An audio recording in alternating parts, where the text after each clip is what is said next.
aqui está fundada uma convicção fundamental do Papa de que a fraternidade universal não pode ser pensada em termos abstratos, em termos homogêneos, mas a fraternidade universal supõe pensar que nós só podemos nos colocar em comunhão, nós só podemos realizar as coisas de modo conjunto a partir da consciência e da convicção de que nós não somos iguais, que nós somos diferentes.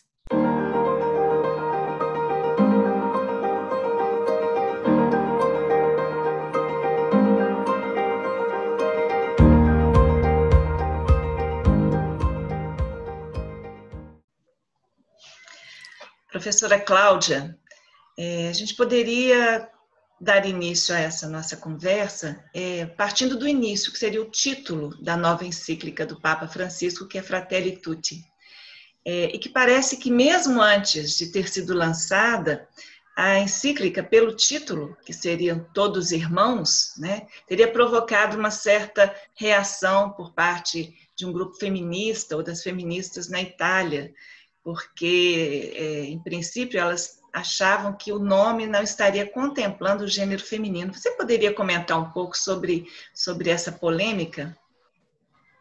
Bom dia, Graziela, bom dia a todos. É uma alegria estar aqui conversando com você sobre essa encíclica. Então, eu gostaria de dizer que, de fato, logo que foi lançado o título, né, e todos ficaram sabendo que o Papa lançaria essa encíclica e o título não contemplava, realmente houve uma polêmica, mas essa polêmica acabou, eu acho que se esvaziando um pouco, porque logo no início da encíclica, o Papa ele justifica a escolha pelo título, né? Então, ele diz que se trata de uma expressão usada por São Francisco de Assis para convidar os irmãos e as irmãs para assumirem um modo autêntico de vida. Então, o Papa traduz essa expressão de Francisco logo no início da encíclica numa linguagem mais contemporânea, afirmando que quem é que estava sendo convidado eram os irmãos e as irmãs, e, portanto, o Papa adota uma linguagem inclusiva ao explicar a opção pelo título de Francisco. Então, a gente não poderia esperar que São Francisco, no século XII, XIII, já fizesse uso de uma linguagem exclusiva, porque o contexto era completamente diferente, e o Papa, então, ele corrige essa distorção no início da encíclica. Mas eu acho que essa questão da representatividade feminina, não é? Em termos de linguagem, ela é muito importante, mas ela pode esconder um problema ainda mais fundamental e mais radical, né? Que o Papa tenta combater ou tenta evitar ao longo do texto como um todo, né? Que é o problema da nossa linguagem. A linguagem, ela traduz a realidade sempre através de conceitos. E os nossos conceitos, eles uniformizam o real.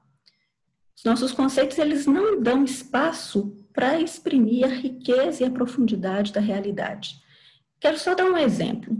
Se a gente se colocar diante de uma paisagem, né, um campo verde, e esse campo verde tiver várias tonalidades de verde, a nossa sensação é de que a gente vai estar diante de uma paisagem colorida. Então, nós vamos aprender aquele campo, porque ele é um campo marcado por tonalidades distintas, como se fosse um campo colorido. Mas quando nós formos traduzir a nossa experiência numa linguagem, nós vamos dizer que nós estávamos diante de um campo verde. Por quê? Porque o nosso conceito, ele une as experiências que são múltiplas e traduz essas experiências múltiplas num conceito homogêneo. Então, eu acho que na encíclica transparece o tempo inteiro a intenção do Papa de não exprimir a realidade a partir dessa perspectiva puramente formal, né? Dessa perspectiva puramente abstrativa da realidade, mas o que o Papa quer é pensar a realidade a partir da sua perspectiva concreta. E pensar a realidade a partir dessa perspectiva concreta supõe defender a pluralidade de vozes, supõe defender as várias cores que compõem essa realidade, né? Supõe dizer que a realidade, então, ela não é monocromática. Então, que a realidade é variada, ela é diversa. Isso é muito importante, eu acho, e dá o tom, confere o tom ao longo de toda a encíclica, né? E essa afirmação da diferença eu acho que é um ponto fundamental. Por quê? Porque o Papa vai insistir muito que é a diferença que nos torna criativos. É a diferença que faz com que a gente avance, que a gente propõe o novo, que a gente busque alternativas.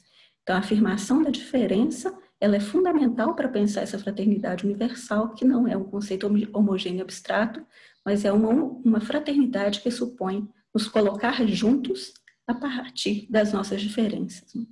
Então, o foco aqui do Papa é a dimensão da existência concreta, e isso, então, fica bastante explícito quando logo no início da encíclica ele diz que não se trata aqui de pensar o problema da fraternidade universal e da amizade social a partir de uma guerra dialética, mas sim a partir da comunicação do amor.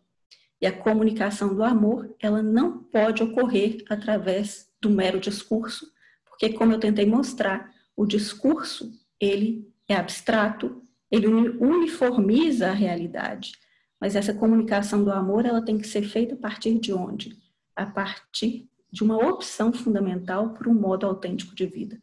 E isso supõe o quê? Supõe o encontro com o outro a partir da singularidade de cada ser. E um exemplo, eu acho que paradigmático disso, se dá quando o Papa fala do seu encontro com o líder do Islã sunita. Não é? Ele diz, olha, não se trata simplesmente de um ato diplomático. Porque o ato diplomático ele pode ser pensado em termos puramente formais. Mas se trata de quê? Se trata de encontro. Então, ele opõe aqui o ato diplomático ao encontro. O ato diplomático pode ser meramente formal, o encontro não. O encontro é existencial. O encontro supõe efetivamente um engajamento entre as pessoas que se encontram. Né? E, portanto, a amizade social, a amizade universal e a amizade social, ela não pode ser constituída por meras palavras, mas ela tem que se dar através desse encontro, e o encontro se dá entre pessoas que são singulares, que são diferentes, que são únicas. Professora Cláudia, e pegando um pouco essa ideia da amizade social, da fraternidade universal, que são pontos muito importantes na encíclica, algumas pessoas têm visto essa proposta ou essa ideia do Papa Francisco como algo muito utópico, muito distante da realidade que nós vivemos, né, tão marcada por conflitos políticos, por desigualdade social tão impactante, por um mundo cada vez mais marcado pela separação e não pelo encontro, como você está dizendo. Como que você pode fazer uma reflexão sobre essa questão? Seria realmente uma utopia?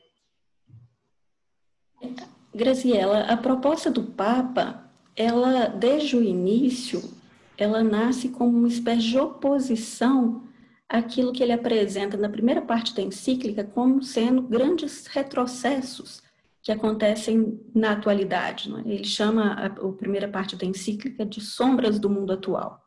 Então, ele elenca vários retrocessos. A gente podia citar alguns, por exemplo, a sobreposição da economia sobre a política, o desprezo pelas tradições, né? As novas formas de colonização cultural que tornam palavras como democracia, liberdade, justiça, palavras completamente vazias e sem sentido hoje. A própria ridicularização e desqualificação do outro como sendo uma estratégia fundamental da política contemporânea. Ele vai elencando vários elementos presentes na cultura contemporânea que ele chama de retrocessos. Né?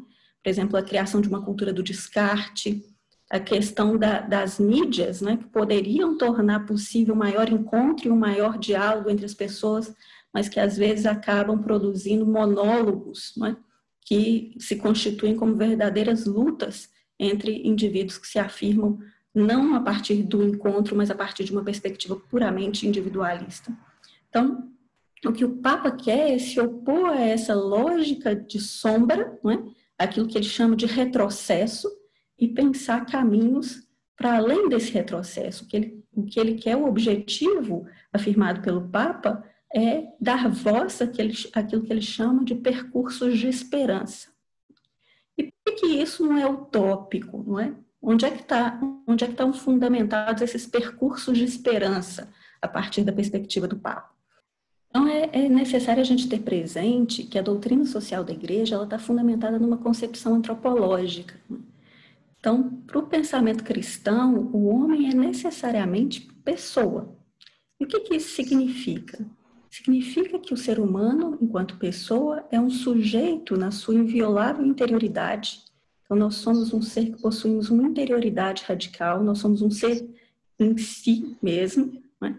Mas, ao mesmo tempo, nós somos dom, nós somos vocação para o amor. Isso significa que nós somos abertura. Então, a pessoa, ela é, ao mesmo tempo, uma substância individual, né? Uma realidade que subsiste em si mesma, que tem uma identidade, mas, ao mesmo tempo, ela é um ser de relação. E ser de relação significa o quê? Significa que nós só nos constituímos da nossa subjetividade a partir da saída de nós mesmos. E o Papa, então, fala e insiste na lei do êxtase, né? Que é essa lei de saída de si. Nós só nos constituímos como nós mesmos, nos abrindo ao outro. E é isso que se opõe à cultura da morte. Então, o fechamento em nós mesmos, a asfixia em nós mesmos, ela leva ao sufocamento, à morte. Então, a perspectiva da pessoa supõe pensar o ser humano a partir de um paradoxo fundamental. Então, o ser humano é ao mesmo tempo um ser de identidade, mas é também um ser de relação, de abertura com os outros. Então, isso para o Papa é fundamental. Por quê? Porque a lógica de êxtase torna possível pensar a pessoa como ser feito para o amor, um ser feito para se colocar numa posição de encontro com o outro. E aqui o Papa, então, ele oferece uma espécie de alternativa a duas posições que se apresentam como opostas. De um lado, a gente teria a perspectiva do individualismo e, do outro lado, a perspectiva do comunismo. Então, o Papa, ele afirma, o que ele vai afirmar? Ele vai afirmar uma centralidade absoluta da pessoa. Ele diz que não há uma verdade fundamental que está na base e deve orientar todos os consensos, senão a afirmação da dignidade do ser humano. Então, a verdade fundamental é essa. Nós somos seres que temos um valor intrínseco, um valor absoluto, um valor fundamental. Então, a dignidade humana é um valor fundamental que tem que ser defendido para além de qualquer perspectiva, seja ela consensual ou não. Agora, do ponto de vista político, o que isso significa? Que a afirmação dessa dignidade humana supõe o reconhecimento da necessidade do respeito pelos direitos subjetivos, pelos direitos e garantias fundamentais. Então, o ser humano ele tem que ser respeitado na sua individualidade. Mas isso não significa, por outro lado, afirmar o individualismo, né? Isso não se confunde com a perspectiva individualista. Então, o individualismo, ele pensa o ser humano como um sujeito isolado, como um sujeito solitário, como um sujeito desarticulado da dimensão social.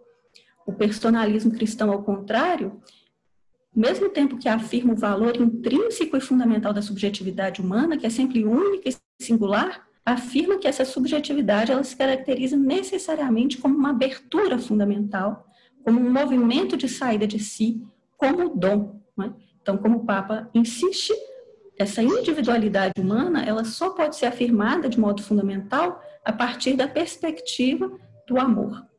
Por outro lado, essa centralidade da pessoa também não pode ser confundida com a perspectiva do comunismo. Por quê? Porque não se trata de sobrepor interesse geral e homogêneo, um interesse abstrato, ao interesse de cada ser humano. Para o Papa, o bem comum não pode ser confundido com a busca, né, de algo que seja abstrato, né?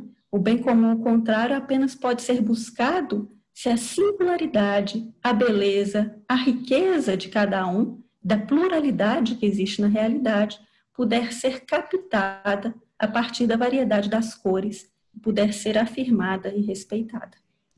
Então, em oposição a essa cultura de morte, o que o Papa propõe é uma via que torna possível que cada pessoa se realize na sua humanidade mais radical. Professora Cláudia, muito obrigada pela sua reflexão tão profunda e tão esclarecedora sobre esse novo documento do Papa, que eu acho que chega num momento tão relevante para a humanidade como um todo, diante de tudo que nós estamos vivendo, né? Muito obrigada pela sua presença e participação. Eu que te agradeço, Graziela. Muito obrigada.